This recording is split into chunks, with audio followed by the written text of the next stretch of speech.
Le parti pris ce matin, c'est la colère d'un père. Bonjour Pierre Bazin. Pierre, vous Bonjour êtes Apolline. journaliste au service police-justice d'RMC. Vous êtes en direct de Nice, où vous avez rencontré hier soir, en exclusivité pour RMC, Alexandre. Alexandre, ce père de famille. Il y a 6 ans, son fils a été violé par son baby-sitter.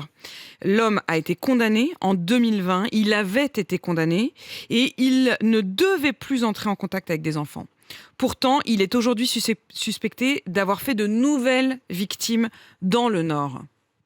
Oui, il y a quelques jours, Alexandre reçoit un appel de son avocate, le baby-sitter, l'homme qui a violé son fils en 2019 alors que l'enfant était âgé de 2 ans et demi. Eh bien, cet homme est suspecté de nouveaux faits de viol. Il vient d'ailleurs d'être incarcéré pour cette raison. Après avoir été condamné à 5 ans de prison, il aurait donc recommencé sur d'autres enfants, mais cette fois-ci dans le nord de la France. Quand on apprend cette nouvelle-là, c'est un coup de tonnerre. C'est un coup de massue sur la tête et une immense colère. Une immense colère. Comment c'est possible qu'on protège si mal nos enfants? Il est censé être sous suivi psychologique, suivi judiciaire, il a été soigné, médicamenté. Il se passe rien au final. On parle de 30 familles. Potentiellement, c'est énorme. C'est révoltant de se dire que ce mec, il va se balader, il peut s'inscrire sur un site. Il aurait pu continuer comme ça pendant combien de temps? À opérer sur des tout-petits qui parlent pas, qui l'enferment dans ses griffes. C'est horrible. Pierre, comment ce papa s'est rendu compte qu'il y avait un problème avec le baby-sitter ? Eh bien, un soir de 2019, Alexandre douche son fils, mais sous cette douche et avec ces mots de petit garçon, son fils lui fait une confession. Il nous a dit que ce babysitter, qui s'appelle Camille, avait mis son zizi dans sa bouche. Donc, stupeur, tremblement, c'est un gros coup de marteau sur la tête.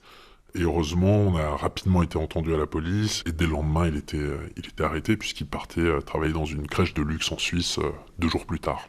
Donc il y avait urgence. Vous lui aviez accordé votre confiance ? Les enfants l'adoraient en fait. Il était super, il était sympa, il comprenait, il était rigolo. C'était l'agneau.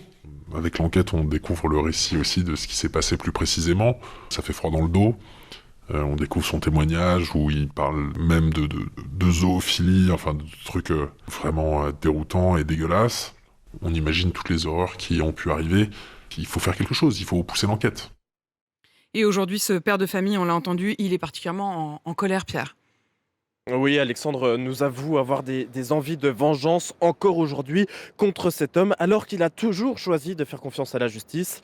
Mais ce qu'il dit aussi, c'est qu'au moment où le tribunal condamne le baby-sitter à 5 ans de prison et une interdiction d'exercer un métier avec des mineurs, Alexandre pressent qu'un jour, ce baby-sitter pourrait recommencer. Le fantôme plane. On sait qu'un jour, on sait qu'un jour, on sait pas si nous on va être prévenus d'ailleurs, mais on sait. On sait que la sanction qui n'est pas adaptée et le suivi qui n'est pas adapté, c'est délirant de savoir qu'on lâche des malades sexuels dans notre société et qui peut s'installer à côté de chez nous et qu'on n'en saura rien et qu'on laisse nos enfants jouer dans le jardin. Comment ça se fait que des parents puissent faire confiance à des sites internet qui disent « Ok, on vous trouve des babysitters sans autre vérification ». Pourquoi ces sites internet n'ont pas les moyens eux-mêmes de vérifier non plus les profils de ces gens-là? Pourquoi il n'y a pas une liste des délinquants sexuels sur mineurs qui soit accessible au moins à certains types d'autorités ou d'organismes? Qui va prendre le sujet à bras-le-corps? C'est des sujets qui sont tabous, c'est des sujets qui dérangent. C'est une prise de conscience politique qu'il faudrait sans doute de tous bords en fait. Comment on protège nos enfants? Pourquoi protéger les enfants, c'est pas le débat public? On est tous concernés. Mais c'est parce que les enfants, ils peuvent pas crier assez fort. Si on prend pas soin de nos enfants, on prend soin de rien. Aujourd'hui, il y a des parents dans le nord de la France qui se disent peut-être que mon enfant a donc été victime de cet homme.